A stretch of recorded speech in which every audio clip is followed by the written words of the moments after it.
Since staying at the Olivier House Hotel, I do believe that there's another dimension. Truly think that there's something in that hotel that has the potential to manifest itself and move things around or manipulate things that we take for granted. My ghost story began in room 104 at the Olivier House Hotel. My ghost story began in room 206 at the Olivier House Hotel. The Olivier House Hotel is in the heart of the French Quarter in New Orleans, Louisiana. I've stayed at the Olivier House Hotel 20 times. Room 206 is our favorite room. I've stayed at the Olivier House Hotel a total of 4 times. The last time was different. I stayed in room 104, and I'd never stayed in that room before. And I never will again. I've never stayed at the hotel since that night because I'm scared to. The Olivier House got its name from the people who built it, the Olivier family back in the 1800s. Elizabeth de Parc-Lacoule, she was the grande dame of the sugar plantation. The Olivier House was one of her summer homes. She liked the Olivier House the best because it was right next to the old Opera House. At one point during the Civil War, Union soldiers came into New Orleans. They took over her home and used it as their headquarters. It wasn't a very good experience for her. She got the house back after the war. Elizabeth died in 1895, and she died there in the house. Elizabeth haunts the hotel just to keep an eye on who stays there, because if you're from the North, she might not like you because of the problems that she had with the Union soldiers during the Civil War. And to make sure that anybody who does come there knows she comes with it. When you come stay at the Olivier House Hotel, you're gonna be checking in with her.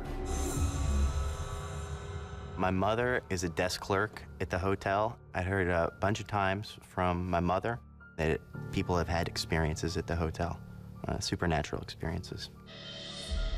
Well, I'd heard a couple occasions where guests would leave the middle of the night saying they saw a woman in an antebellum dress. I didn't necessarily believe in all those things, but now having experienced it firsthand, I know for a fact that there are things that we can never explain. I don't think that Jerry's experiences were as negative as mine. It all depends on what mood Elizabeth's in. Room 206 was Elizabeth's parlor. We always bring flowers and candy for her, and as soon as we open the door, it's, "Hey, Elizabeth, we're back. Thanks for letting us stay here." A buddy of mine works in the French Quarter. He come and hung out at the hotel. We're kind of just joking around because I'd heard from my mother that it was a haunted room. We kind of started laughing about it and saying, oh, maybe if there's a ghost here, maybe it'll, show itself. I didn't really think much of it at the time. In retrospect, it was probably a bad idea. She did not approve of my jokes and disrespect. I learned that the hotel room had been her bedroom and that she died in that room. I think that her having died in the room may have had something to do with what I experienced. My friend goes to work, and I'm in the room by myself. So that's when I went into the bathroom, and I took a bath. That's when the first strange events happened to me. I heard tapping along the room. Someone was making random taps around the center of the room. The eerie part was the distinct feeling like I wasn't alone in the room. Finally go to sleep around 12. I didn't go out that night. At 3:30, I woke up. It felt like I was in a tub of ice water, like just freezing. My whole body was cold. I couldn't move my limbs, but I could move my eyes.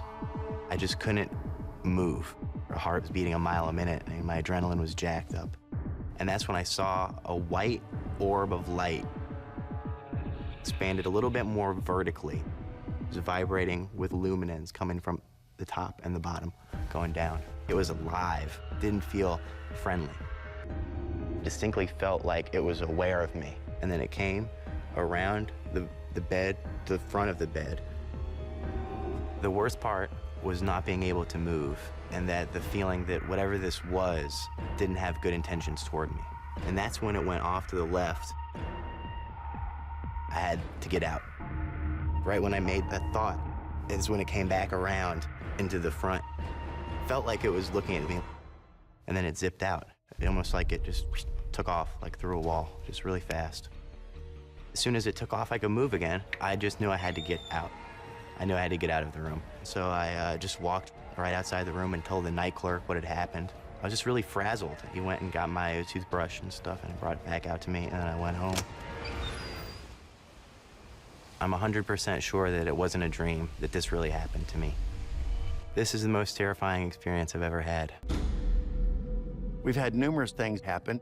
We were sitting there having a cigarette.